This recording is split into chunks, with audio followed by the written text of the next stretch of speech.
Hi, I'm Charles with AniCap. This is my recap for the anime Deranged Detective. If you like my recaps, please consider subscribing. The story begins as a woman who was a bit too generous with some lipstick, named Amamaya, is furious to hear that there has been a fifth victim and the culprit has the same MO. She urgently instructs her investigators to expand the scope of the investigation, but turns to our protagonist named Totomaro and tells him that he can just go home and sleep. Totomaro portrays a tireless warrior by explaining that he is completely capable of working through 2 nights in a row and he can power through how tired he is. Amamaya doesn't want to be misunderstood and ruthlessly explains that someone as useless as him hanging around will only make things harder. Afterwards, a man named Kiko sympathizes with the discount detective since if Totomaro doesn't show some results soon, he might get kicked out of Investigation Division 1. Kiko reminds Totomaro how much of a garbage detective he is since he was once fooled by a culprit and let them get away 3 times. As if that wasn't bad enough, Totomaro has also had the cops called on him after he went into a neighborhood after dark to get some statements. Kiko likes how earnest Totomaro is, but points out that side of him makes him a terrible detective. Totomaro shows that he isn't a terrible person though, as he points out that all the citizens are terrified with the serial murders going on, and it's agonizing for him to just stand by. The old man clearly has something planned when he strangely licks his fingers to point out that there are already 5 victims, and there haven't been any significant developments in the investigation. Investigation Division 1 is clearly having trouble, so he thinks that there is only one person who can crack the case. This person is a bit of a sleuth, and he is definitely not an ordinary detective. Totomaro goes to the guy's apartment and admires how sleek the sleuth looks in a picture. The sleuth works as the building manager, so Totomaro wonders if it's because his detective business isn't doing so well. Totomaro goes to ring the bell, but is shocked to hear a voice say, "Don't get your hopes up." A second attempt at the bell, and the voice says, "Do it yourself." Totomaro's confusion only upsets the voice since it doesn't like that kind of attitude from someone asking him for a favor. The voice tells him to go back to the shrine and ask the gods for help again. Totomaro has no clue how the voice knew that he did that, and the voice tells him to go away. Totomaro explains that Kiko sent him, which gets the guy to come out, but Totomaro is shocked by his look. This guy has a clump of seaweed where his hair should be and is all tatted up, which is much different from his clean past. Not only that, his eyes are completely dead now. They don't even reflect light anymore, and even a dead fish's eyes do that. Totomaro welcomes himself inside the guy's apartment and wonders if the guy's cat is dead. It's not, and the guy named Komonohashi explains that he went to school with Kiko's son. Kiko is worried that Komonohashi just sits around crying all day, and he can't say it isn't true. Totomaro panics when Komonohashi smashes his face into the ground, but realizes that the floor is covered in cushions. Komonohashi explains that it's his floor of laziness, and it knows his daily routine of despair and boredom. Komonohashi doesn't have a TV, internet, or even a cell phone. Nothing good comes from the outside, so he cut off the world. He is completely withdrawn and claims that he has hit the depths of despair. He tries to get rid of Totomaro so he can continue enjoying his floor of laziness, but Totomaro tells him that he needs something. Komonohashi refuses without even hearing what it is and explains that he isn't the first to come to him. Kiko has sent others to be his partner as well. Young, brilliant officers only interested in promotions. He turned them all away after knocking them down a peg.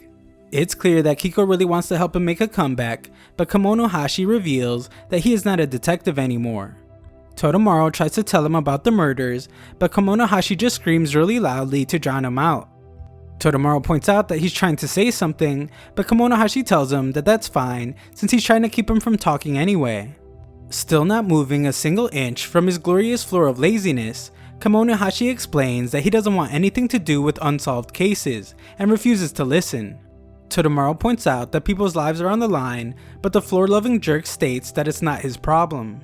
Totomaro concludes that Komonohashi is way too depressed and there's no way he would be able to deduce anything. Komonohashi is glad to see him leaving and tells Totomaro that he's better off asking the gods for help anyway. Totomaro wonders how he knew about the shrine, and this is where we get our first glimpse of Komonohashi's brilliance. He points out the pine pollen on Totomaro's shoulder and explains that he could only have gotten that from a specific path near the shrine.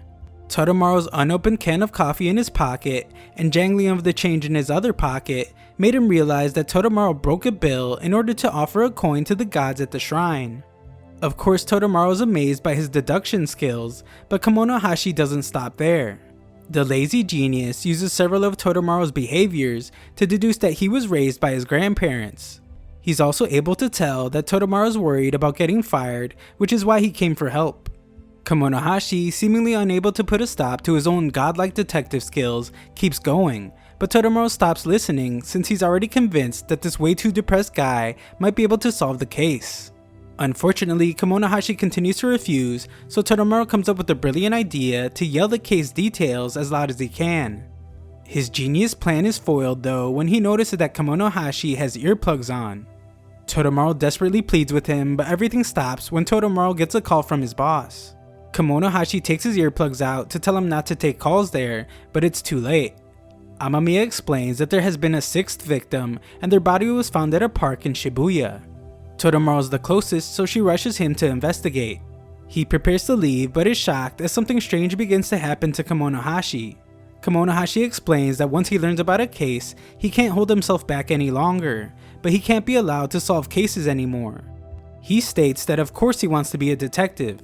Unraveling mysteries and solving cases is what gives meaning to his life. Not being able to makes him feel like he's going to go insane. That's why he cut himself off from the world, avoided people, and lived as a hermit by being a day sleeper. The problem is that he has a fatal flaw as a detective. A truly troublesome one that no doctor has been able to fix. Todoromaru, showing off his probably not so good detective skills, deduces that Kemonohashi must be sick. His body must be incredibly weak and frail, which is why he made the floor out of cushions. Kemonohashi demands that he leave and states that as long as he takes sleeping pills to knock himself out for 3 days, he will be okay.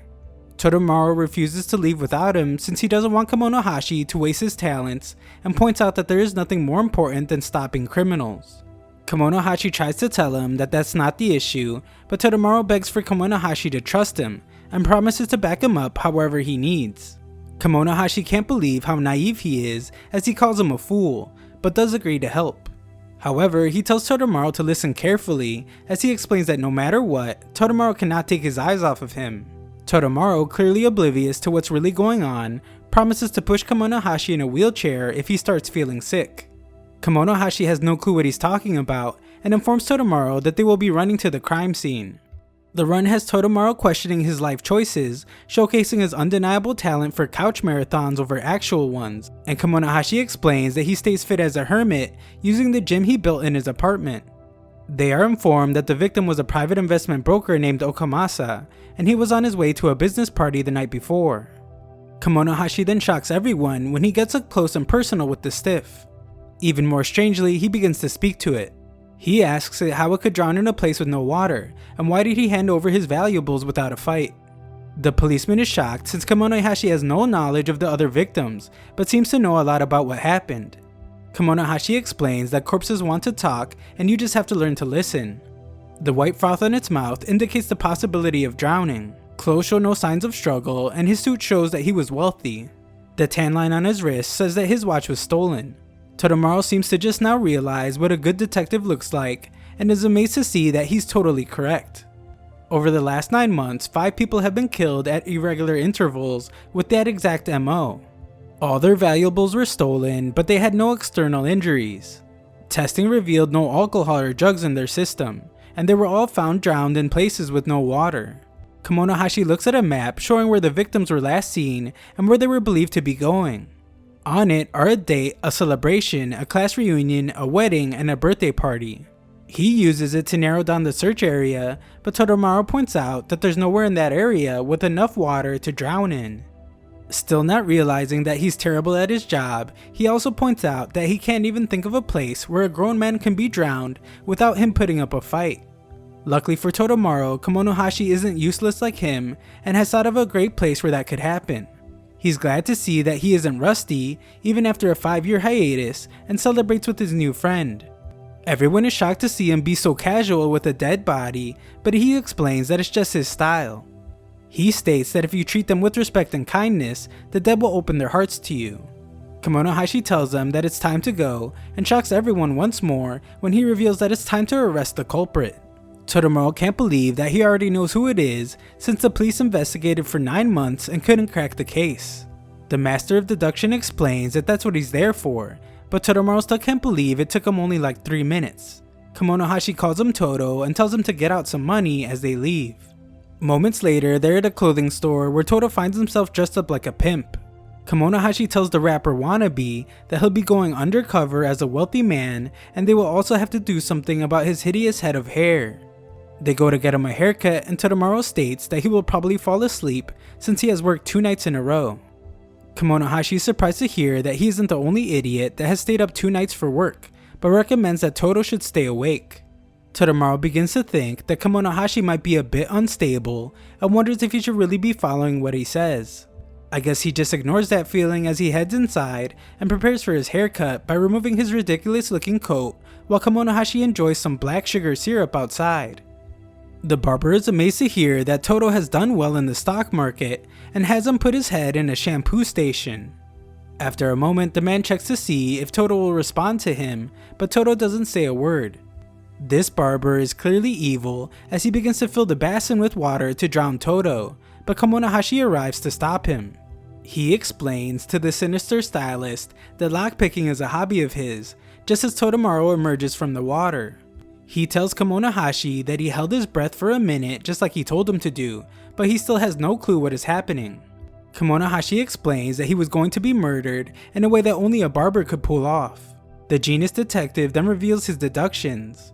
None of the victims had any drugs in their system, but they didn't put up a fight either. The secret behind this is that the shampoo station was filled with oxygen deficient air. Air with an oxygen saturation below 18. If a person takes a single breath of air when it's less than 10, they faint. This could easily be achieved by using some dry ice. If Todoromaru had breathed in, he would have passed out and drowned. The next clue was that the victims were all men whose hair was growing out. They all had big events lined up like parties and reunions that they'd naturally want to look good for, so going to a barber made sense. This absolute genius of a human being then narrowed things down even further by determining that it had to be a shop targeting new customers, so he focused on places in the victims' overlapping areas of movement that accepted walk-ins. The scene of the crime also had to be somewhere people couldn't see in from the outside, and somewhere you could get dry ice nearby. This guy's barbershop fit all the criteria. Kemonohashi is almost done showing off his 1000 IQ when he states that the barber profession lends itself to chatting up clients so the killer could learn all sorts of things about his victims. To use that against him, Kemonohashi had Todo dress in expensive clothes and tell a story about hitting it big in stocks. He made him play exactly the kind of wealthy walk-in the culprit prefers. The murderous scissor wielder who just stood there and listened to that entire speech just now realizes that they are cops and tries to run. The detectives corner the psycho barber and he explains that he was murdering people for the money. Todoromaru is disappointed to hear he killed 6 people just for money, so the barber explains that he doesn't feel guilty at all since he was screwed over by the rich first. He has crippling debt, but Kemonohashi couldn't care less, and he shocks Todoromaru when he tells the barber to jump off the building. He states that someone who devalues the lives of others has no right to keep living in this world, and instructs him to jump again. Todoromaru can't believe what he is hearing, and we see that something happens with Kemonohashi's eyes that makes the barber agree to do it. Todo is worried that people might listen to Kemonohashi when he makes crazy demands like that, and sees that the barber is actually going to do it. Kemonohashi writhes in pain, so Todoromaru is left to try and stop the man. Kemonohashi seems to snap out of it, and Todoromaru explains that the man jumped. Kemonohashi is completely beside himself as he exclaims that he did it again, and wished he never trusted someone else. However, he's shocked when Todoromaru tells him to stop muttering and help him. Kemonohashi is clearly a genius, but even he can't believe that Todo managed to save the culprit. Kemonohashi wonders if without any hesitation whatsoever, Todo put his own life on the line, but then realizes that isn't it at all. Instead, it's the opposite. Todo's just a pure naive fool, and his body must react before reason kicks in. Todoromaru wants him to stop talking to himself like a lunatic and help him, but Todo ends up falling. Just before gravity can introduce Todoromaru to the pavement below, Kemonohashi saves them both. He proudly announces that he has changed his mind and now feels that there are infinite possibilities. At his house, Todoromaru's mouth nearly drops to the floor as Kemonohashi reveals that his flaw is actually a sickness where he kills the culprit. He explains that he has no conscious memory of doing so, but apparently he always pressures the culprits to their death. By the time he comes back to his senses, it's too late. That's why his solved case rate is an amazing 100%, but his arrest rate is an insanely low 0%. That's why he was forbidden to act as a detective and why he cut himself off from cases. However, Todo has broken his disgraceful streak, and it's clear now why Kiko sent Todamaru. What Kiko must have realized was that Kemonohashi doesn't need some brilliant partner at his side. What he needs is a pure naive fool. Todamaru realizes he is this fool, and Kemonohashi tells him that they will be partners. He tells him to bring every case he stumbles upon to him. Kemonohashi explains that he will let Todamaru take all the credit, so starting today he will be a great detective. A look into the past shows a classroom full of shocked students. They all gasp in amazement when they see that one student managed to crack a case. The murder was a cold case and everyone said it would never be solved. They all agree that the new student is unbelievable, the greatest the school has ever seen, and begin to wonder how he can understand how criminals think.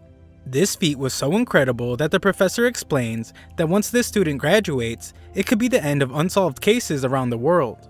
We find that this student was Kemonohashi. He was flattered by their praise and stated how devoting himself to becoming a detective was his life's calling. Back to the present, Todamaru goes to see Kemonohashi and is surprised to see that the once sad, depressed loner is now excited to hear what their next case is. He hopes for a case that will send his heart dancing, but there really isn't one.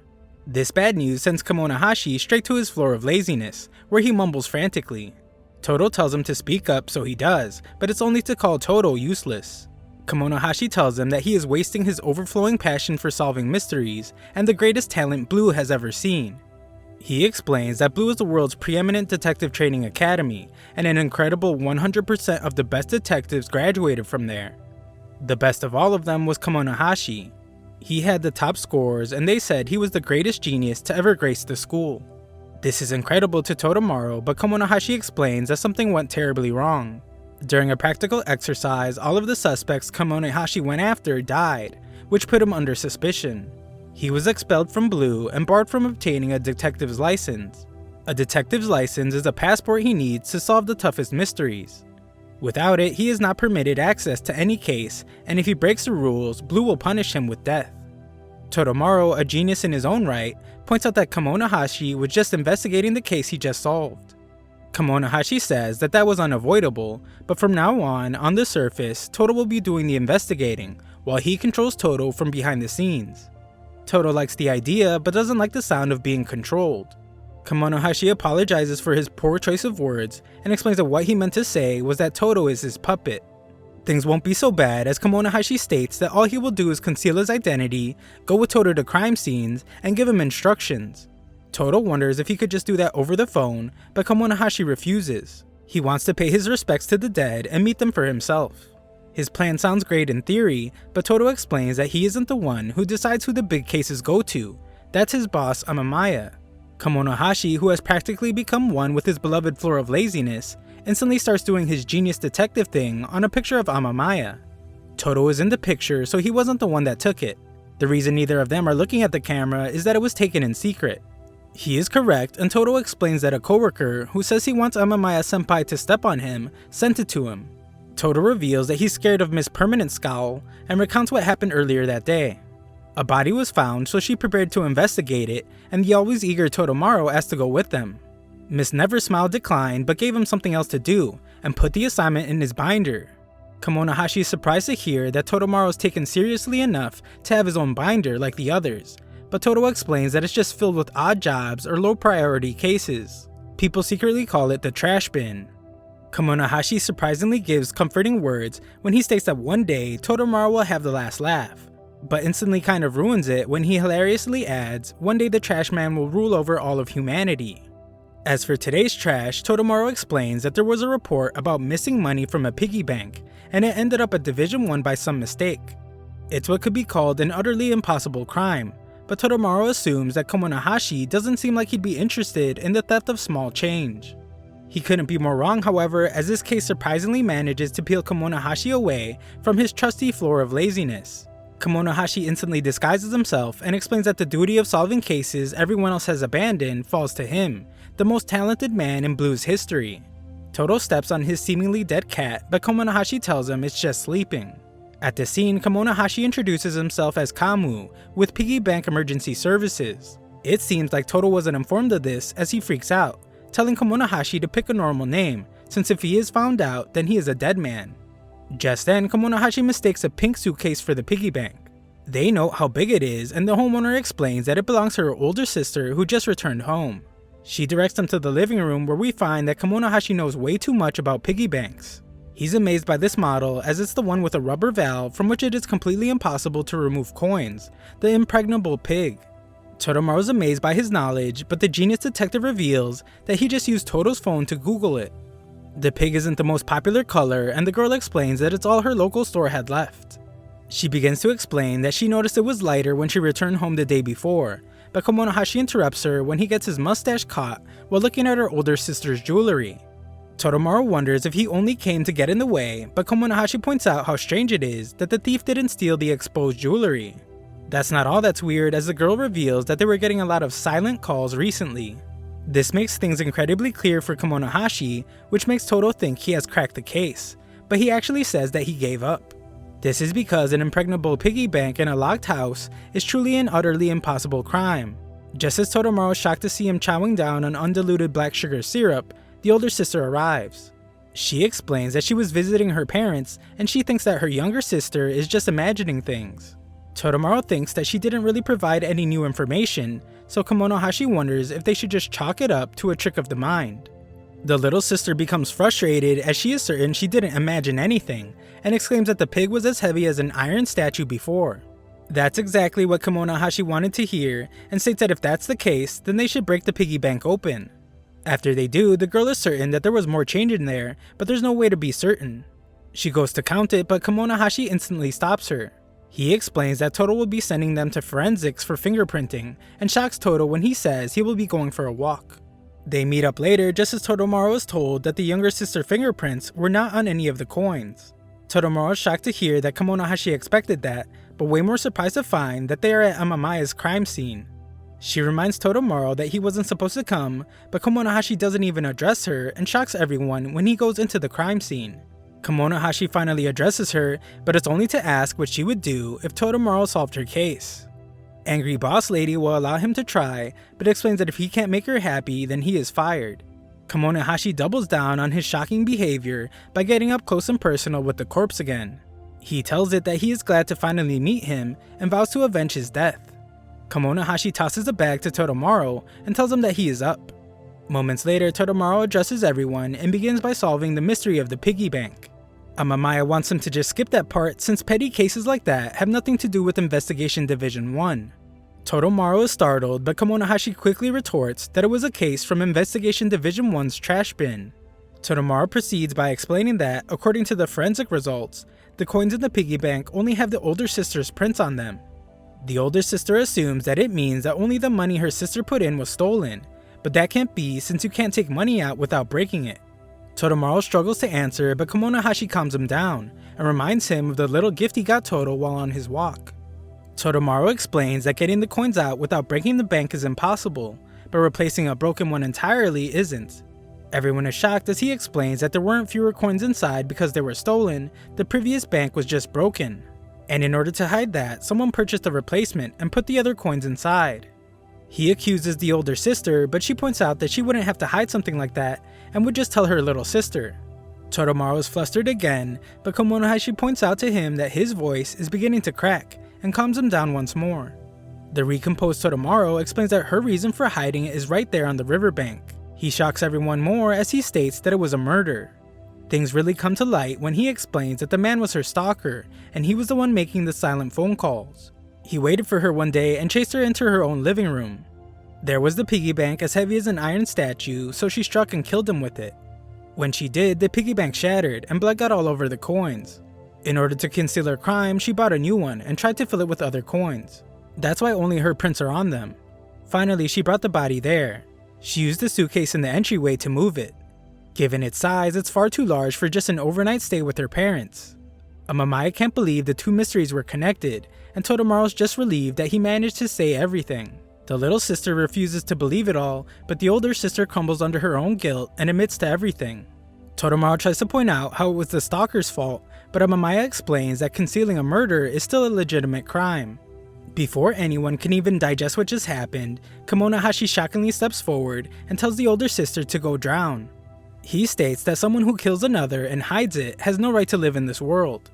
Todoromaru is stunned to see that Kemonohashi is doing that thing where he pressures criminals to death, and doing it right in front of everyone.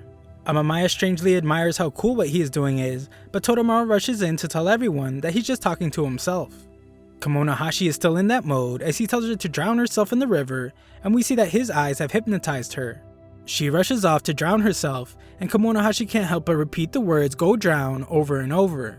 Amamiya stops her for a moment, but the girl gets away. The older sister repeats those same words and begins to drown herself.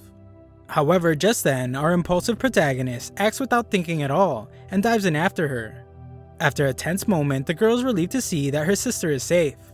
Moments later, Kemonohashi snaps back to reality, consumed with guilt when he realizes that he once again pressured someone to take their own life. However, the genius detective is able to find some relief since she is safe, and he has Todo to thank for that. Later, Detective Always Cranky explains to Todoromaru that the case has been closed. They found fragments of the piggy bank and the stalker's hair. His blood and prints were also at the house. If they acknowledge that the acts were in self-defense, they may take that into consideration for her dumping his body as well.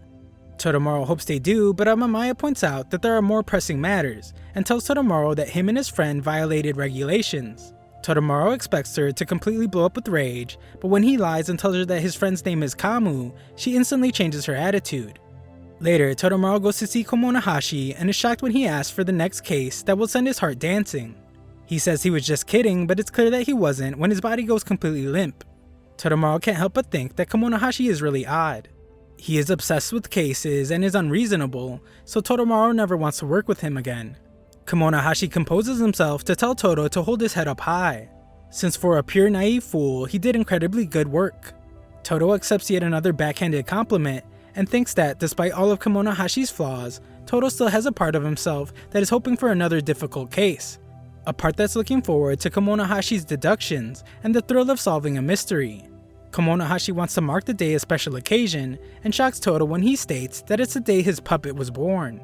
Elsewhere, Blue's principal, Emi, is asked if she remembers the man named Kemonohashi. Of course she remembers, as he was the man with the highest marks in the history of Blue. She is told that he has been suspected of resuming detective work. The instructor of disguise wonders if that may be the end of unsolved cases as they know them in Japan, but another instructor reminds him that all of the culprits in the case he handled died. They all fear that Kemonohashi may give rise to yet another tragedy, which is why they expelled him and barred him from obtaining a detective license in the first place. The principal makes her decision. Blue's entire goal is to train detectives to ensure that justice is never overshadowed by evil, so they cannot have a detective who kills people. For this reason, she orders an investigation of Kemonohashi, and the menacing-looking tracking instructor volunteers to do it. The principal makes it very clear to this guy that looks like he has bad intentions that their goal is nothing more than to verify the intel they received. She fears that if they agitate Kemonohashi, then it will only give him the opportunity to escape. She tells the tracking instructor to refrain from direct contact as much as possible. Even if he catches him in the act of sleuthing, he is to report back first.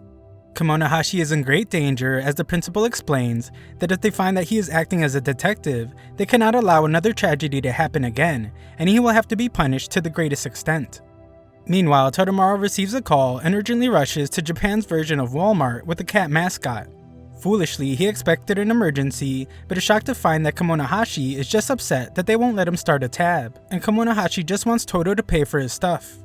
Todoromaru thought that Blue was after Kemonohashi's life or something, but Kemonohashi points out that it's much worse than that. His cat's life is on the line if it doesn't get some food in its belly. Todoromaru can't believe Kemonohashi has survived this long without shopping for himself before, but Kemonohashi explains that people from the apartments bring him things. The two are given a ticket for a raffle where they need to spin a wheel to decide their prize. Seemingly forgetting about his probably already dead cat, Kemonohashi gets really into it. He thinks they should play rock paper scissors to see who spins the thing, but Todoromaru just lets him do it. Todoromaru couldn't be less enthused, but Raffleman can tell Kemonohashi's going to get something good since he's raring to go. Kemonohashi gives the thing a good turn, and the man loudly announces that he has won the grand prize, a hot spring vacation. This guy says it's perfect for the two of them since it's a couples package, but Totemaru's the only one that tries to correct him. Kemonohashi decides that he will just go by himself twice, but that's not how it works. They have no choice but to go together.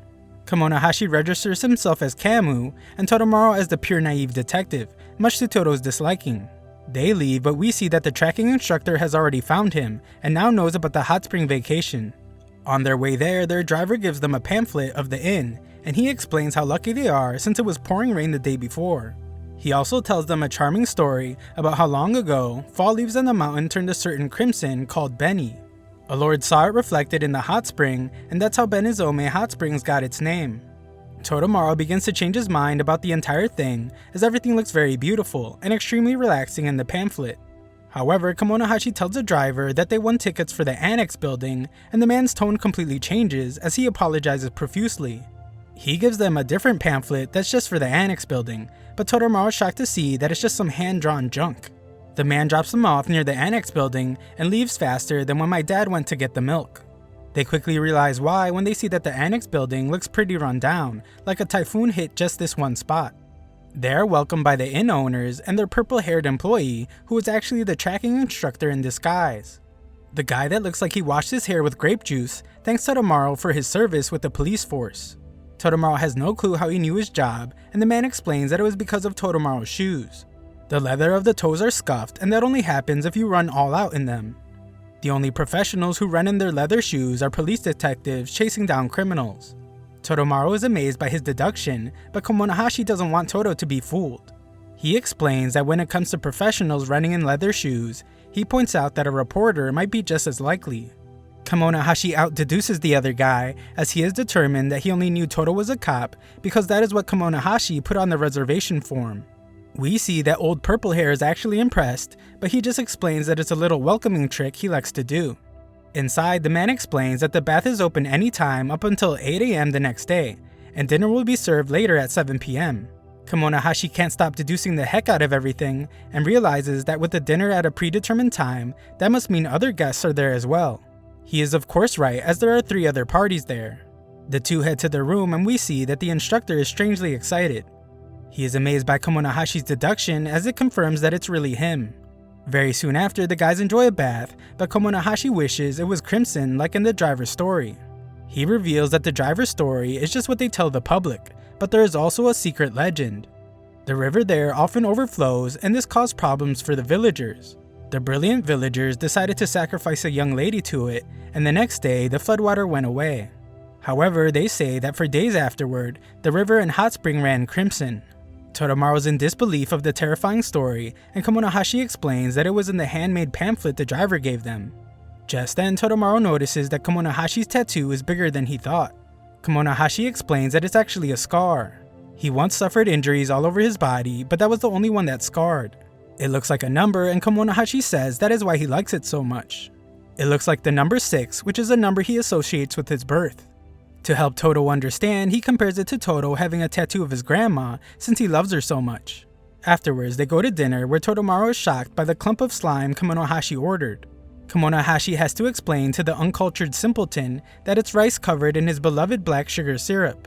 The genius credits it with being the source of his brain power and explains that he also drinks black sesame paste to ward off anemia.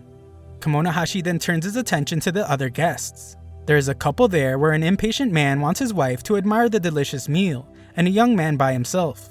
Kemonohashi, only using 1% of his power, points out how they were told that there were 4 parties staying there in total, so it seems someone has yet to arrive.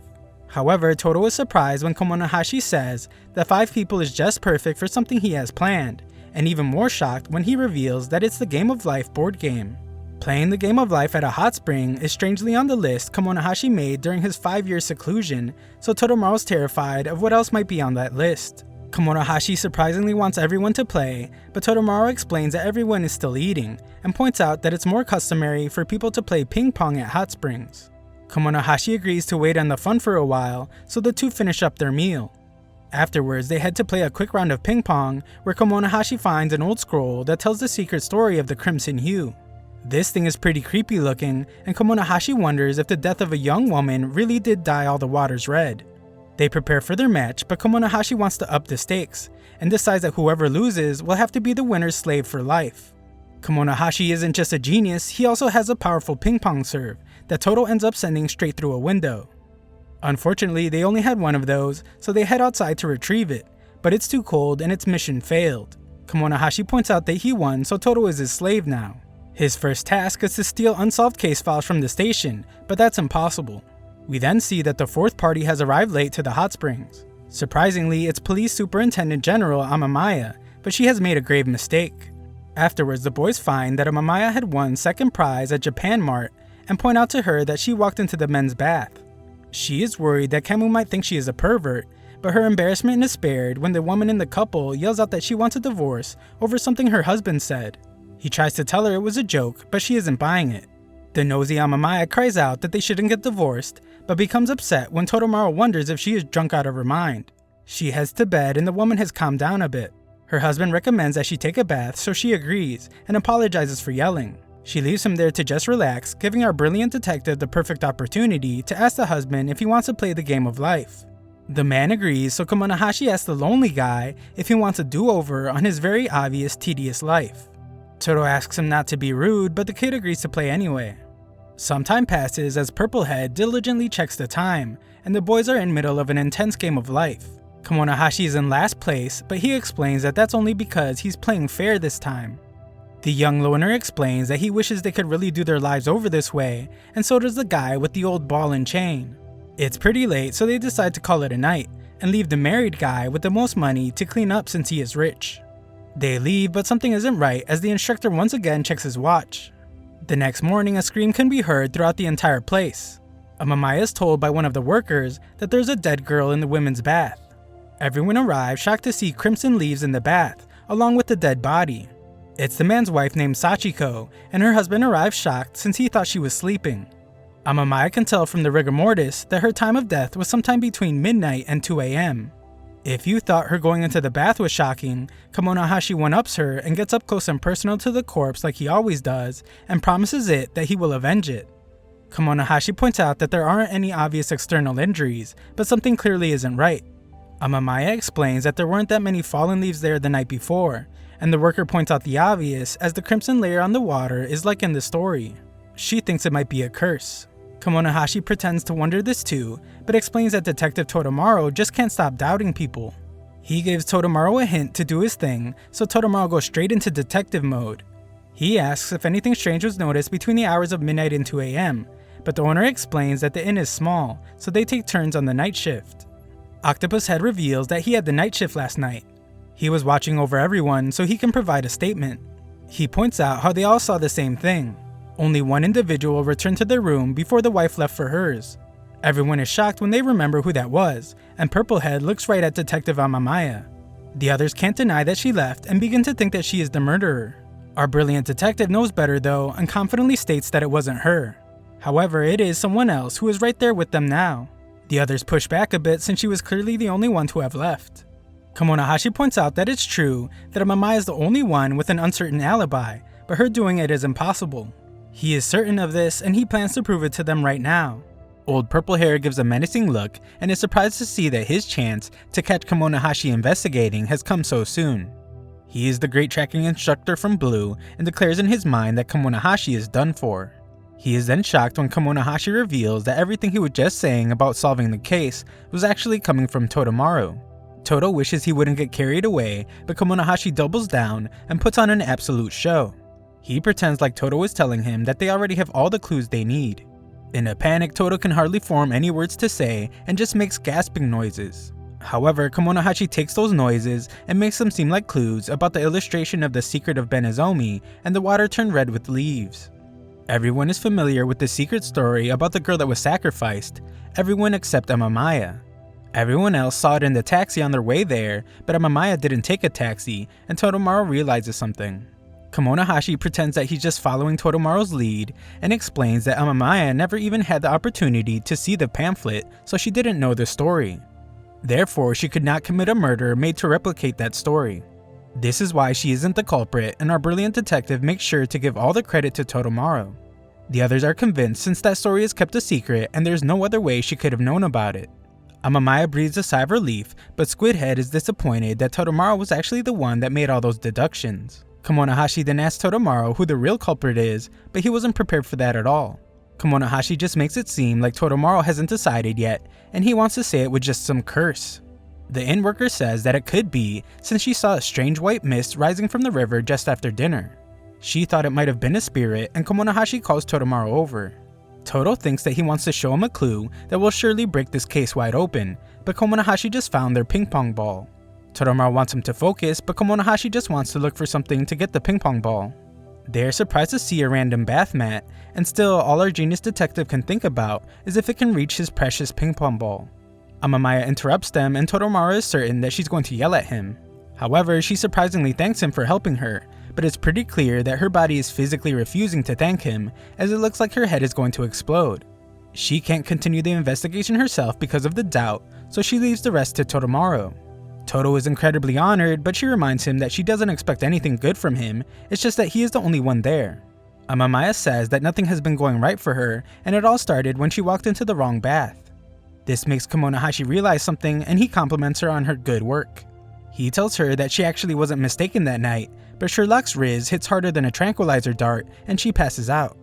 The police arrive, and purple-headed Four Eyes gives our boy a dirty look before they all return to their rooms.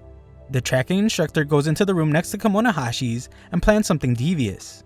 Some time passes as the cops do their thing, and we see that Squidhead is trying to listen in on Kemonohashi through the wall with a noise-amplifying device. Totamaru arrives and explains to Kemonohashi that according to the medical exam, the cause of death was heart failure. According to her husband, she had a long-hanging heart condition. Purple Hair, with the thinnest eyebrows you will ever see, creepily listens in and desperately waits for Kemonohashi to say something that proves he has been investigating. Seemingly knowing everything, Kemonohashi says that there is a caterpillar on the wall and gives it a good whack, completely blowing up the instructor's ears. Toto points out that there was no bug, and Kemonohashi says of course there wasn't, he would never kill a bug anyway. Totamaru gets serious again and explains that he was told that the temperature difference between the inside and outside caused the heart failure. It was thermal shock. This is exactly as Kemonohashi expected. He states that everything is coming together now and tells Totamaru that he is up. Everyone gathers once more, and Totamaru declares that with the police's blessing, he will now solve the case. He reveals that it was definitely a murder, and the person who did it is there now. Totamaru gets right to it by pointing out that the murderer had to have known that the victim had a weak heart, so it had to be the husband.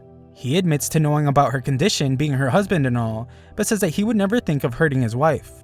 Besides that, he points out that he was in the lounge with everyone else at the time of her death. Totamaru acknowledges this, but accuses him of only being with them so he could have an alibi. His real goal though was to set a very bold trap to lure his wife to her death. Totamaru then demonstrates how the husband left a bath mat covering the entrance to the bath to create a pitfall. Amamiya furiously points out that no one would fall for such a dumb trap, but Totamaru reveals that without her glasses, the wife had really poor vision. The bath mat was more than enough to fool the blind bat, and the trap made her fall into the bath. A bath she would never stop soaking in. The worker points out that it was thermal shock that actually killed her, and just falling into bath water isn't enough to stop a heart. Totamaru agrees, but then reveals that the bath wasn't actually filled with warm water in that moment, and it was actually freezing water. This is shocking as it's a free-flowing hot spring, so Totamaru has his assistant Kemonohashi retrieve something that has the husband shaking in his shoes. It's a rain gutter that he found discarded in the river. The husband knew there was an elevation difference between the river and the bath, so he used two rain gutters. One drew the water from upstream into the bath. Then by drawing the hot water from the bath into the river, he was able to create a freezing cold spring. That also explains the white mist the worker saw. It wasn't a cursed spirit, it was just good old science, since it was steam from the hot bath water hitting the cold river. The only hitch in the husband's plan was that the fallen leaves in the river from the heavy rains 2 days ago ended up in the hot spring. He couldn't pick out each individual one, so he decided to make use of the secret legend. He doubled down on the fallen leaves by adding more and tried to make it look like the curse of the sacrificed woman. The husband reaches for his last defense and reminds everyone that she died in the women's bath. A man couldn't sneak in there long enough to set all that up. Totamaru has an answer for that as well, pointing out that if the husband knew no one would be coming, then that wouldn't be a problem. At dinner, the husband overheard that Toto and Kemonohashi were going to play ping pong, so he knew no one would be in the men's bath for a while. He used that opportunity to swap the curtains marking the men and women's bath to send the ladies to the men's bath, ensuring that he would have the women's bath to himself. This also explains why Amamiya walked into the men's bath. Their ping pong match ended more quickly than the husband expected, so they went for a bath before he could swap the curtains back, and she walked in on them. The husband can't believe he is being accused and points out that there is no evidence. Of course, Todoromaru has a response to this as well, as he reveals that if they test the curtains, he is sure they will still find the husband's fingerprints. Those fingerprints have no reason to be there. He should have only been using the men's bath, so why would his prints be on the women's curtain rod? Todoromaru challenges him to explain his way out of that one, but the man can't and he says he has been checkmated. Todoromaru is just glad that he got all that out, and the husband turns to the worker to apologize for failing. She is shocked to see that he really ended his wife, but the man explains that he did it for her since she always said his wife was in the way. Amamiya is furious at the lowlife since he let the dark force of his simpness control him into ending his own wife over an affair. Everyone argues but are then shocked when the normally very calm Todoromaru loudly yells that the man ended his own wife. The man has no words left and is taken away. Todoromaru wonders where Komonohashi is and goes to look for him after he sees something weird. Todo checks the forest and is called over by Instructor Squid. Todo can hardly recognize him after his glow up, and the man explains that Komonohashi is just waking up. Todoromaru is then shocked to find Komonohashi tied up on a tree. Komonohashi thought that he was just in a hot spring filled with black sugar syrup, so Todoromaru must explain to the sugar lover that he was just dreaming. Purplehead finally introduces himself as Blue's tracking instructor named Spitfire. He reveals that he came to investigate whether Komonohashi was acting as a detective. Komonohashi mocks Spitz as he reveals that he spotted him all the way back at the store when they won the raffle. Komonohashi confidently points out that he didn't do anything and Todoromaru was the one that cracked the case. Spitz calls him a liar and hilariously says that a fool like Todoromaru, who didn't even notice him, couldn't possibly make such brilliant deductions. Todoromaru's pride is destroyed, and Komonohashi tells Spitz to show him some proof. Spitz of course doesn't have any, but says he doesn't need any, since he is certain those were Komonohashi's amazing deductions. Komonohashi really starts antagonizing the guy now. He says that not only is Spitz bad at his specialty, shadowing and tailing, he is also illogical, and Komonohashi wonders how he became an instructor. On top of all that, he is a terrible kidnapper, just tying him up in a forest for anyone to see in broad daylight, and Komonohashi wonders how bad instructors are these days. Spitz doesn't seem to understand the situation and tells Komonohashi that if he admits to investigating, he will ask for a lighter sentence. Komonohashi points out that Spitz definitely doesn't have the authority to do that, and begins doing his genius deducer thing. He points out that if Spitz were only there to see if he was investigating, he wouldn't need to disguise himself as a worker at the inn. However, Spitz still went through all the trouble of going undercover and interacting with them. If he was just there to observe, that would be very irrational. Not only is he exposing himself to his target, there's always the possibility that they might flee. Given Spitz's earlier threat, his phrasing, and his impatience, our big brain million IQ genius deduces that something else is at play. And it's a personal matter. Spitz either made a bet with someone about him investigating, or he was threatened. Komonohashi frees himself and wonders if there is a third reason. Perhaps Spitz is in need of his abilities. Spitz has taken enough of a beating from all the deducing and admits to being utterly defeated. He desperately pleads for Komonohashi to lend him his skills. He explains that he only honed his tracking skills enough to become an instructor at Blue so that he could find the best detective to solve the mystery of his missing family. Unfortunately, no one there could help him, and everyone he asked thought that only Komonohashi might be able to solve the case. Spitz is ecstatic that he was able to confirm that Komonohashi is the detective he had always been looking for, but Komonohashi refuses to help. Komonohashi points out that Spitz is an instructor at Blue. He doesn't even know him, so only a fool would trust him. Spitz explains that he is a pretty good guy, and he now feels really close to Komonohashi after investigating him for so long. Spitz is determined to prove his trustworthiness and states that he will go tell his superiors that Komonohashi isn't doing any detective work. He says that he will help Komonohashi with his detective work as well, but Komonohashi reminds him that it's Todoromaru's detective work.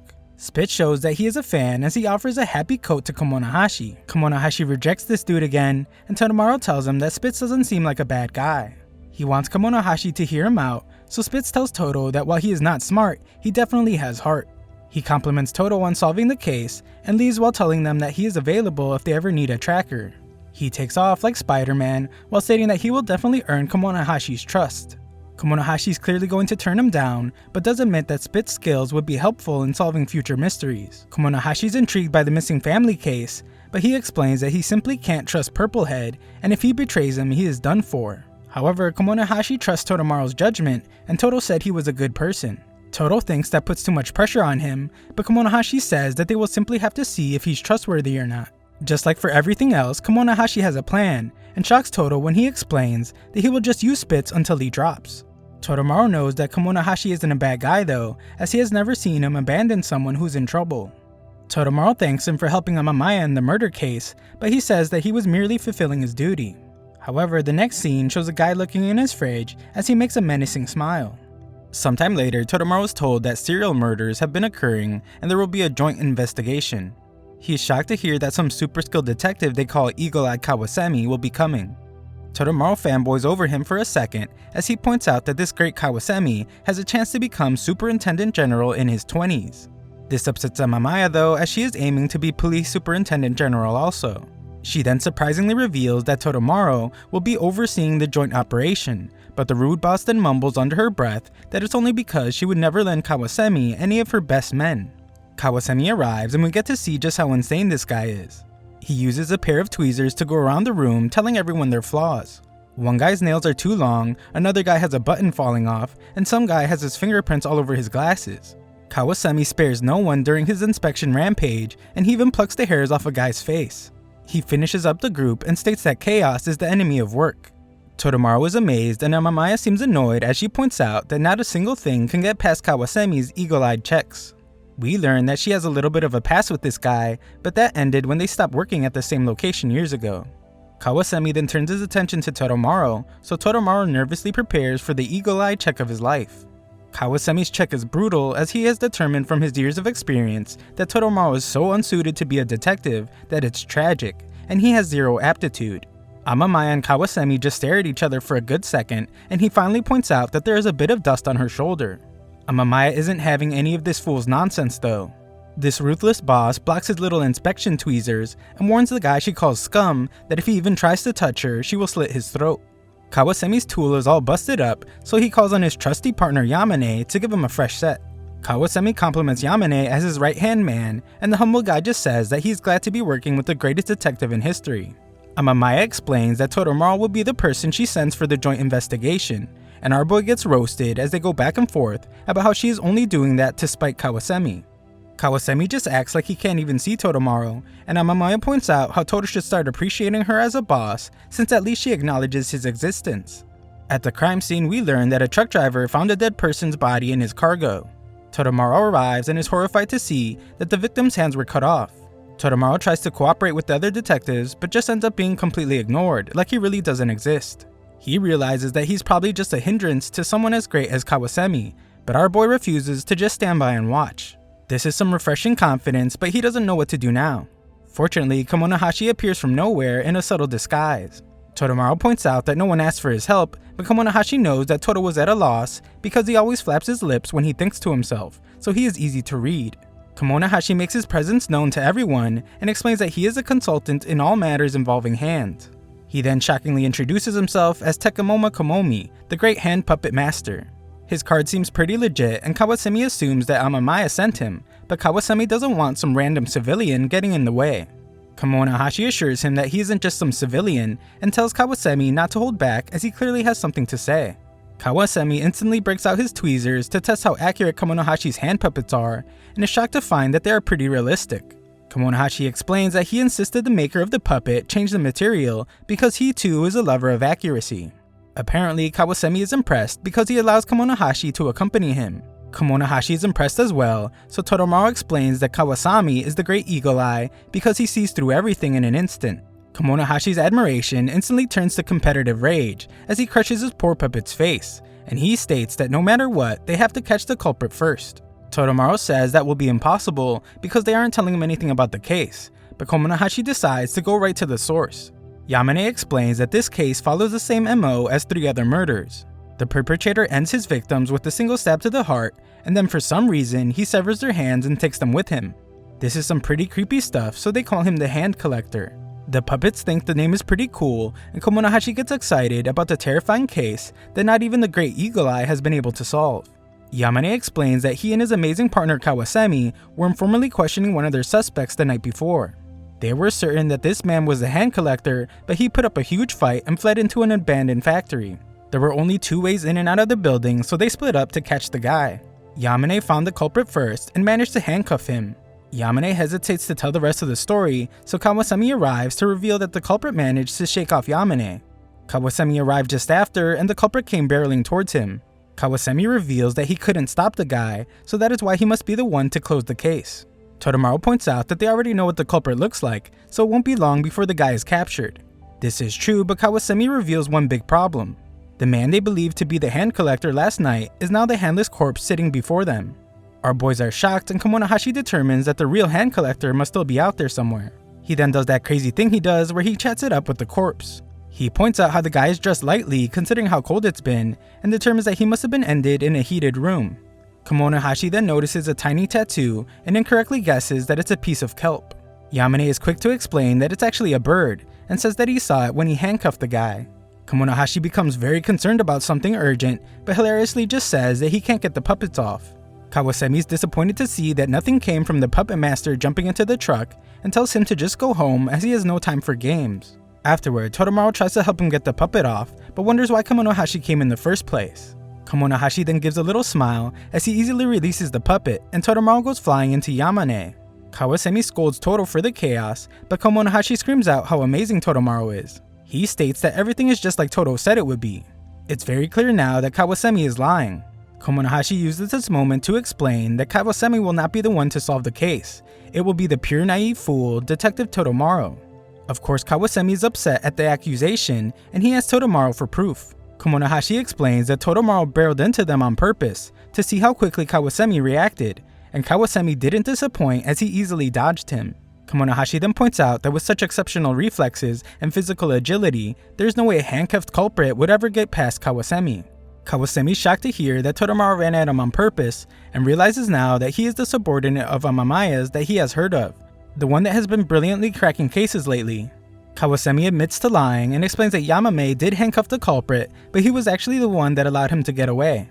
Kawasemi wasn't even present for it at all. Kemonohashi wants to know why he lied, so Kawasemi strangely begins his explanation by saying that on that day, Yamane was missing a button on his sleeve.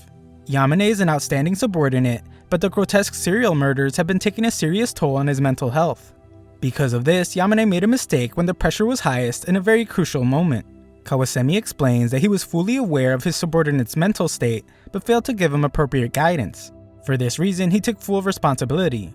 That is why he covered for Yamane and said he was the one that let the culprit get away. Yamane feels the intense guilt and apologizes. Kemonohashi's annoying little puppet breaks the tension and points out that Yamane is missing a button on his sleeve again. Yamane realizes this and absolutely loses his mind. He looks for it frantically like a maniac and determines that it must have fallen off when Totamaru ran into him. His desperate search continues, but the duck puppet reveals that he found it, and it has given him the gift of vision as his new eye. Yamane is able to find relief as he exclaims that at least he was able to find something this time. Kemonohashi strangely thanks him for saying that, and adds that we only realize what's most important after it's gone. He then makes a phone call, and Totamaru is shocked to hear that it's Spitz. Kemonohashi had Spitz look into a bunch of stuff, so Spitz reveals that the body in the truck is a guy named Minoru. Spitz is at his place right now, and says that it's unreal. If there were a world competition for hand obsession, this guy would represent Japan and be guaranteed a top place. The guy even kept his collection refrigerated. 3 people's worth of hands, proving that the man in the truck is indeed the hand collector. Kawasemi is curious about what all that was, but Totamaru has a hard time explaining. Luckily, Kemonohashi shoots his delicious black sugar syrup all over Totamaru to break the tension and take Totamaru to get cleaned up. However, as he leaves, Kemonohashi shockingly reveals to Kawasemi that when they get back, Totamaru said that he will solve the case, and the duck tells him to look forward to it. In the restroom, Kemonohashi silently explains everything, and Totamaru shows great determination. When they return, Kawasemi condescendingly states that he will humor the nonsensical ramblings of a rookie detective. Totamaru says that the guy over the phone was a police officer, so the guy in the truck is definitely the hand collector. However, Yamane is quick to point out that the guy's hands are missing too. Totamaru says that was done to make them think there's another hand collector, and it's the work of a copycat. That's already pretty clear to Kawasemi, so he wants to know why someone would go through all the trouble of imitating such a brutal murder. Totamaru then really drops the hammer as he reveals that the culprit didn't murder anyone. The real hand collector that is in the truck just took his own life. The hand collector stabbed himself in the heart, splattering blood on his jacket sleeves. In order to make his death look like a murder, someone removed and hid his jacket. That is why it seemed like he was dressed so lightly. The reason he took his own life was because once he was cornered by the two detectives, the serial killer had no choice but to accept his fate. Kawasemi, the great detective, is completely shocked and realizes that if everything is true, then the guy took his life in the abandoned factory. He is then horrified as he points out that he and Yamane were the only other people there, and that could only mean one thing. Todamaro says that it's exactly the case and reveals that the person in question was the first person to find the hand collector after he took his own life, and that is Yamane. Yamane tries to deny it, but Todamaro really goes into detective mode now. He points out that it must have been pitch black in the factory at night, so it would have been impossible to see anything. Todamaro also says that the hand collector's tattoo is very difficult to see in the first place, and asks how Yamane instantly knew it was a bird. Yamane still frantically tries to deny it, so now Todo reveals that Yamane is hiding something else and can't get himself to tell Kawasemi. Todo puts everything out there and shockingly reveals that Yamane had lost his handcuffs. He was able to determine this when he noticed that after Yamane lost his button in front of them, he panicked and said, "I found it this time." In other words, he already lost something important to him, something which might compromise police integrity. That is why Yamane was so on edge that day. So when he found that the hand collector had killed himself, Yamane came up with an idea. To make it seem like the hand collector fled after he handcuffed him, he hid his body, then he severed his hands. That way, when the body was found handless afterward, it would look like the hand collector had taken the cuffs along with the hands. No one would ever find out that Yamane lost them. Kawasaki instantly jumps to Yamane's defense, saying he would never do such a thing, but Todamaro stops him and explains that he is part of the problem.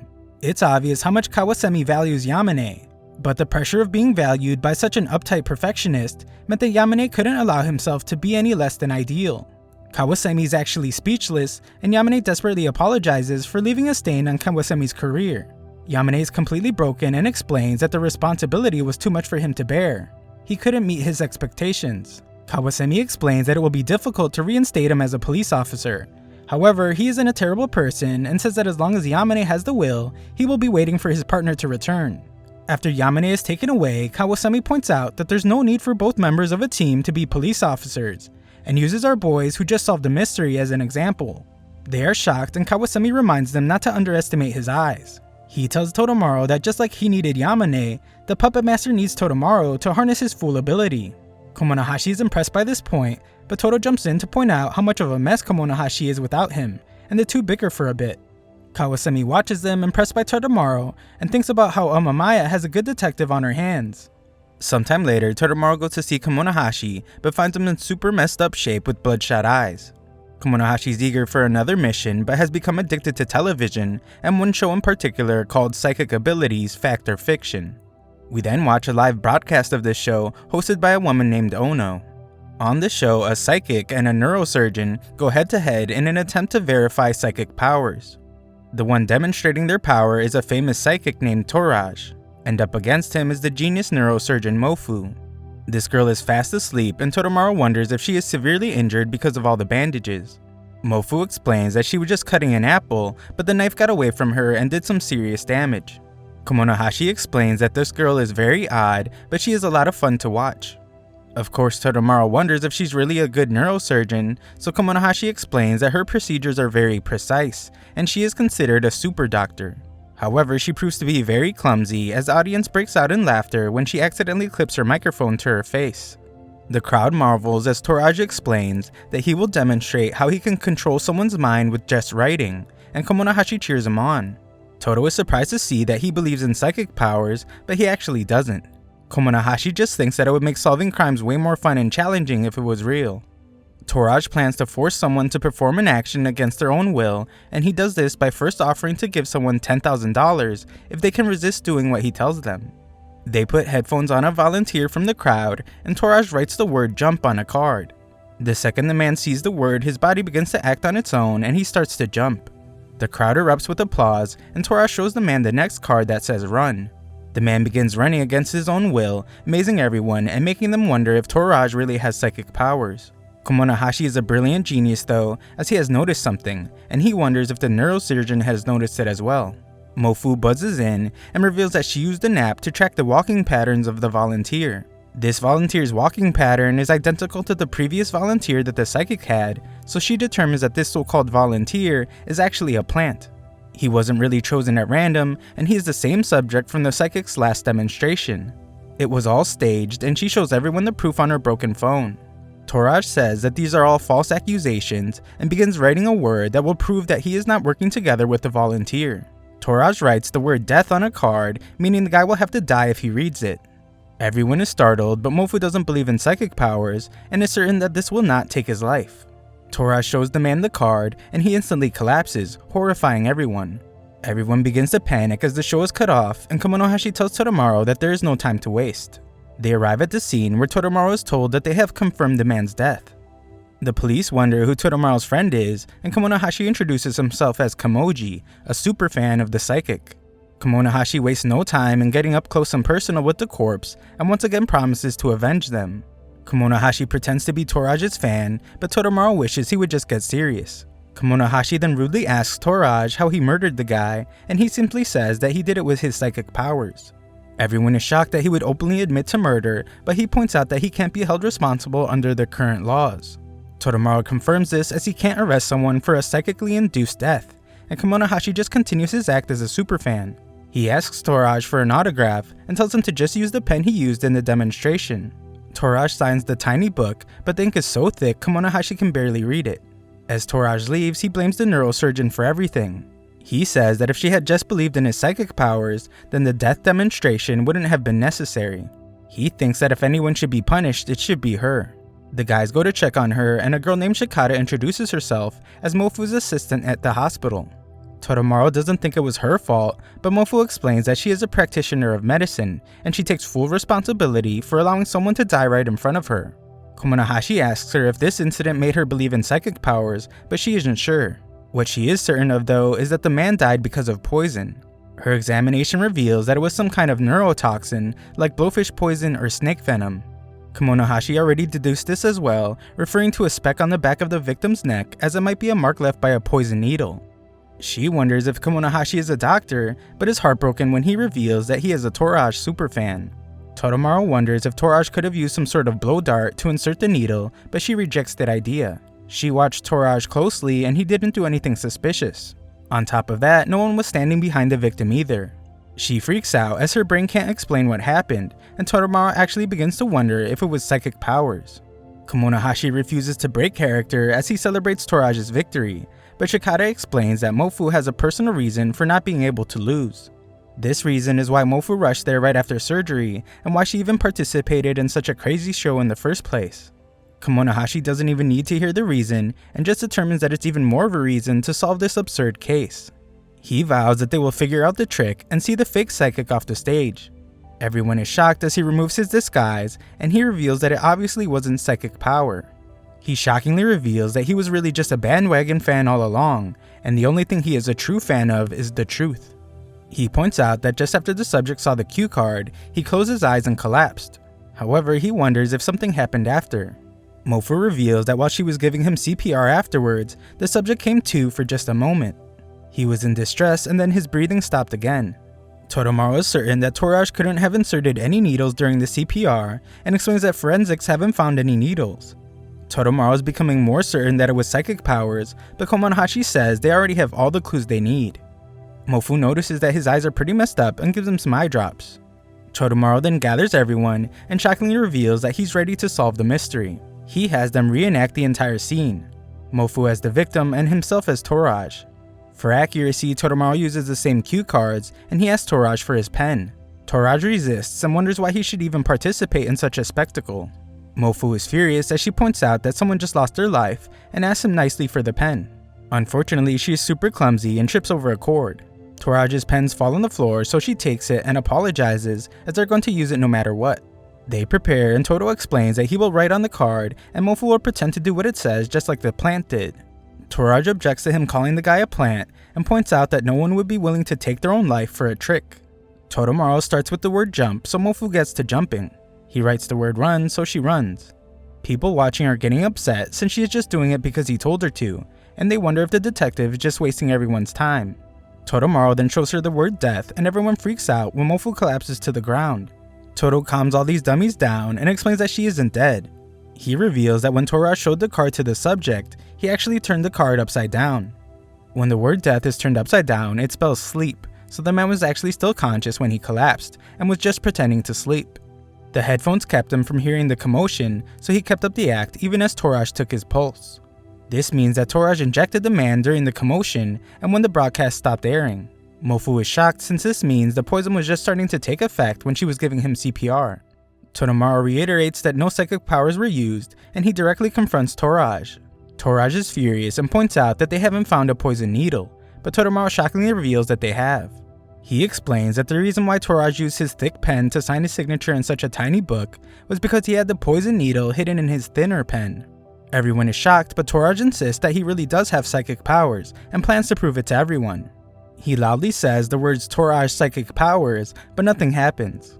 Finally, he just admits to lying and gives up. He then goes on a tirade revealing that the subject was beginning to threaten him. The subject was going to spill the beans on their fake trick unless Toraj gave him 90% of their earnings, so ending his life was his only choice. Just then, Kemonohashi tosses Toraj the poison pen and shockingly tells him to take his own life. This is because anyone who dismisses the lives of others has no right to live. He tells Toraj to stab himself, and Todamaru instantly realizes that Kemonohashi is doing that thing again where he forces someone to end themselves. Our hero springs into action to knock the pen away, but everyone is horrified when they see that Todamaru was stabbed in the hand. Kemonohashi comes back to his senses, but is concerned for Todo. Mofu rushes to help him, but it's too late. He has the mark of the poison needle. Something isn't right though, and Toraj explains that he swapped the pen tip with the needle, so there's no way that it could have left a mark. That means that he didn't have the right pen in his hand, and luckily the poison pen was just one of the other ones on the ground. Afterwards, Todamaru explains that he really thought he was dead, and Kemonohashi apologizes for what he did. Todamaru doesn't really believe him and is certain that Kemonohashi will be ready to investigate the next case. Something is different this time as Kemonohashi doesn't make a smart comment as usual, and he simply says that it was a mistake for him to start investigating crimes again.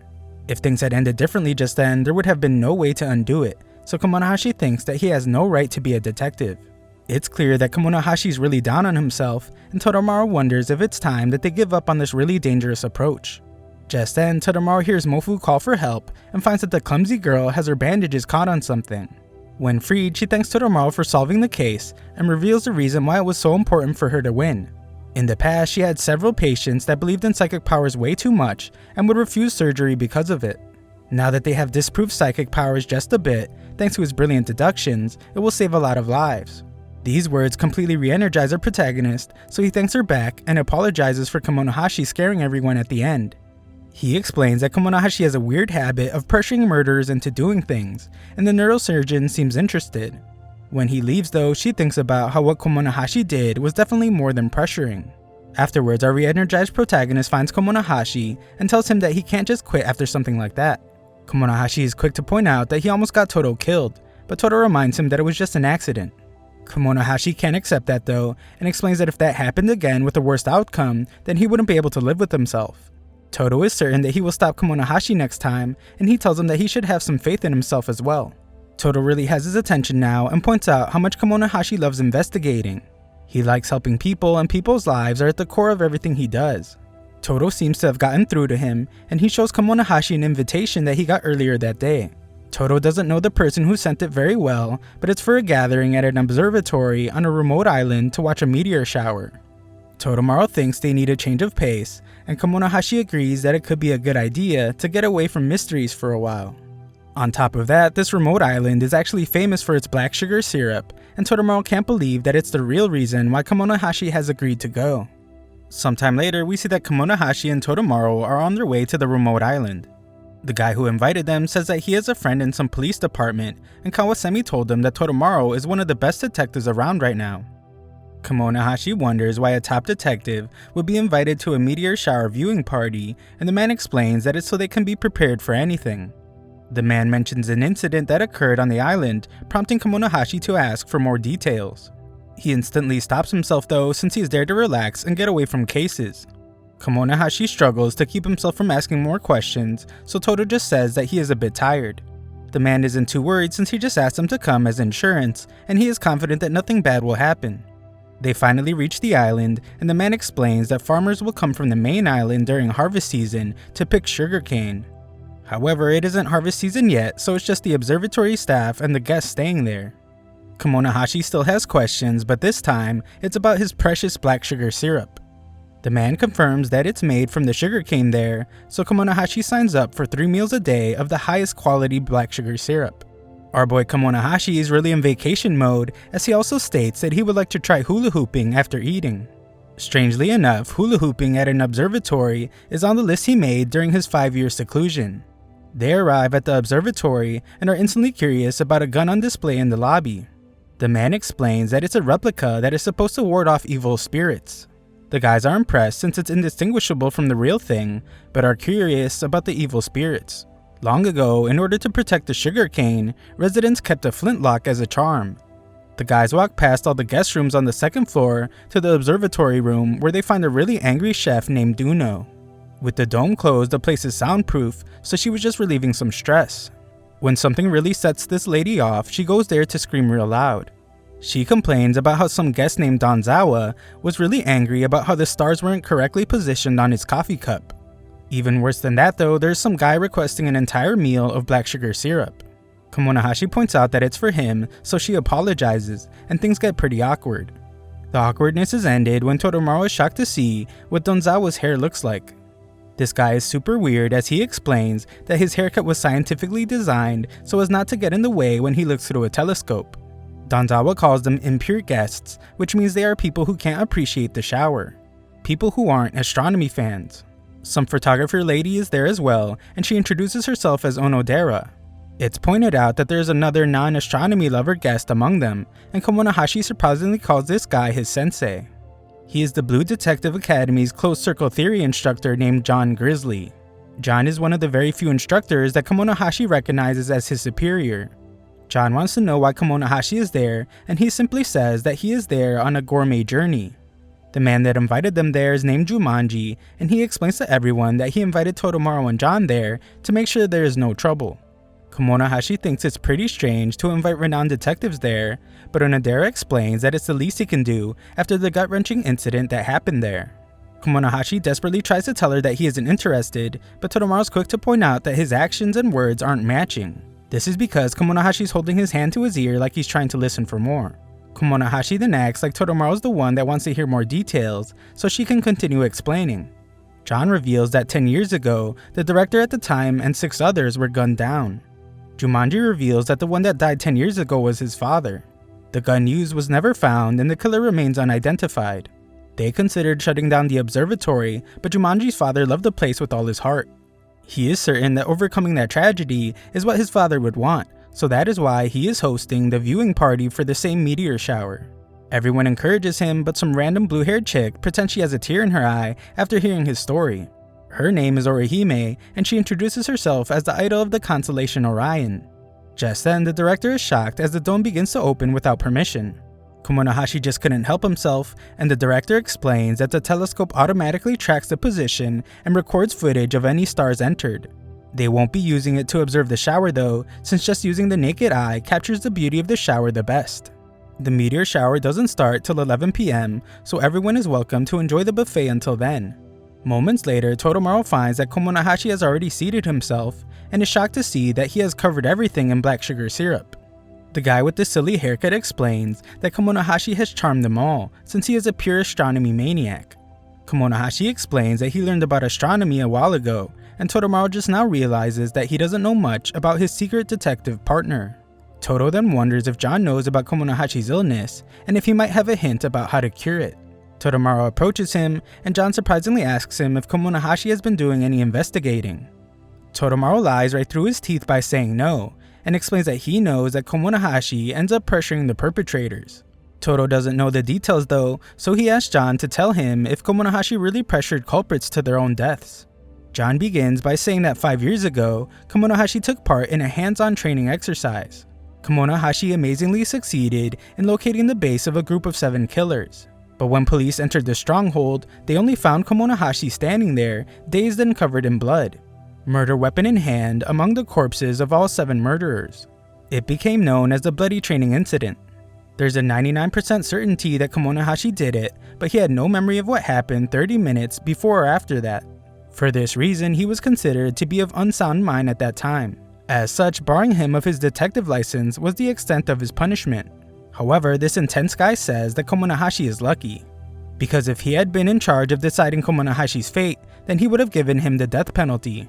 Just then, Orihime frantically tells Toromaru to stop Komonohashi. Todo goes to check what the extremely urgent matter is, but finds that it's just a very stuffed Komonohashi trying to keep himself from puking while hula hooping. Komonohashi explains that he was really just demonstrating the orbit of planets in a solar system. He is happy to have achieved his goal, but is tired and heads to bed. He decides that he can just see the meteor shower in his dreams, and his new diehard fans admire the deep thought. A while later, the meteor shower begins, but Toromaru notices that Onodera isn't there. She apparently went to get photography equipment, but it's been 2 hours since she left. The dome begins to open for some reason, and everyone rushes off when they hear a gunshot. The door to the telescope is locked, so the director runs to get the key. John desperately tries to ask if anyone is in there, and the director returns as he wasn't able to find the key. They break down the door to find that it's pitch black and the lights don't work. Uno brings them some flashlights and they shockingly find that Onodera and Komonohashi are both on the floor. Thankfully, Komonohashi is still breathing, but unfortunately, Onodera is no longer alive. John is furious at himself since he should have predicted this, but Toromaru hopes that he doesn't think Komonohashi is responsible. The others point out how it was obviously Komonohashi since the gun is right next to him. The chef suspects him as well, since only a psycho would order so much black sugar syrup. Komonohashi then shockingly speaks as he defends his favorite food by saying that black sugar syrup did nothing wrong. He explains that he woke up to Orihime screaming. He doesn't remember anything after going back to his room and lying down on his bed. However, he can deduce from their conversation that he is in a very bad situation right now. Everyone wants him to be arrested, but John silences everyone and points out that they are all suspects too. John looks at every incident fairly, so Komonohashi points out that he is truly an instructor who embodies Blue's lofty ideals. Komonohashi asks John and the renowned police detective Toromaru to investigate this case thoroughly. Todo remembers that he has to investigate too, and John tells Komonohashi to remain quiet and watch. John points out that the body is still warm, which means she was only very recently deceased. The bullet struck her heart directly through the back. An autopsy will confirm everything, but it's safe to say that the gunshot was the cause of death and the gun was the murder weapon. The gun was the one on display in the lobby, but the director never could have imagined that it was real. The lights in there are strangely all broken. There is also no ladder, so escape through the dome would be impossible. There are no other exits, which means that no one else could have done it other than Komonohashi. There is undeniable evidence against him, which is the same as 5 years ago. There is no other way in or out of the room, but the door was locked. So inside the observation dome was a perfect locked room. Komonohashi can't believe that the locked door makes him the culprit, but he then shockingly finds the key in his pocket. It's the only master key they have, but Komonohashi has no clue why it would be in his pocket. Everyone is certain that he is the culprit, but Toromaru points out that Komonohashi has no reason to hurt anyone. John has made his decision though, and tells Toromaru to arrest Komonohashi. Toromaru begins to refuse, but Komonohashi is okay with it, as long as Todo is the one arresting him. Todo wants him to defend himself, but Komonohashi has nothing to say. John has Toromaru bring Komonohashi his shoes, as walking through all the broken glass would be dangerous. John has the director call the police on the main island, as a proper investigation is still necessary. Everyone thinks that the place is cursed, but Jumanji's just glad that they found the culprit, and he thanks John. Toromaru handcuffs Komonohashi in another room, and Komonohashi explains that his memory stops at collapsing onto his bed. When he opened his eyes, he was already in the observatory dome, along with Onodera, who he apparently ended. Toromaru wonders if it was the same feeling from the bloody training incident, and he says that it is exactly the same. Komonohashi has really started to believe that he is the murderer, since he can't remember anything. Toromaru gets furious as this isn't like the Komonohashi he knows, but Komonohashi points out that Toromaru doesn't have any proof of his innocence. Toromaru counters this by saying that the victim was just an ordinary person, and the only people that Komonohashi has tried to pressure to death have always been murderers. Komonohashi is shocked, and Todo further proves his point by saying that he has never once tried to end the life of an innocent person. Toromaru then proclaims that even if Komonohashi isn't sure about his innocence, he is sure about it. Komonohashi snaps out of it and says that Todo's words have warmed up his frozen brain just a little. He says that he just remembered something and reveals that he has been keeping a secret from Todo. This secret is that he is completely useless with a gun. He always earned perfect scores in every other subject, but not marksmanship. He failed for never being able to do so much as graze a target. Onodera was shot directly in the heart, but Komonohashi says that even if he had 1,000 tries, he wouldn't have been able to land a single shot. Todo is shocked and wonders why he didn't mention this before. Komonohashi explains that ever since the incident 5 years ago, he always told himself something. If anything like that ever happened again, he would just give up without a fight, no matter how hard it was to accept. He resented everyone after that day, so it was the only way he could keep himself sane. Komonohashi thanks Todo for helping him snap out of it, and explains that his brain is now working at 1%. Todamaru realizes that if Komonohashi isn't the real culprit, then someone framed him. The person is still out there, so he rushes off to investigate. Komonohashi remembers that he cried and screamed when he was arrested 5 years ago, and wonders why he isn't now. However, he realizes why he isn't panicking this time, and that's because he now has Todo.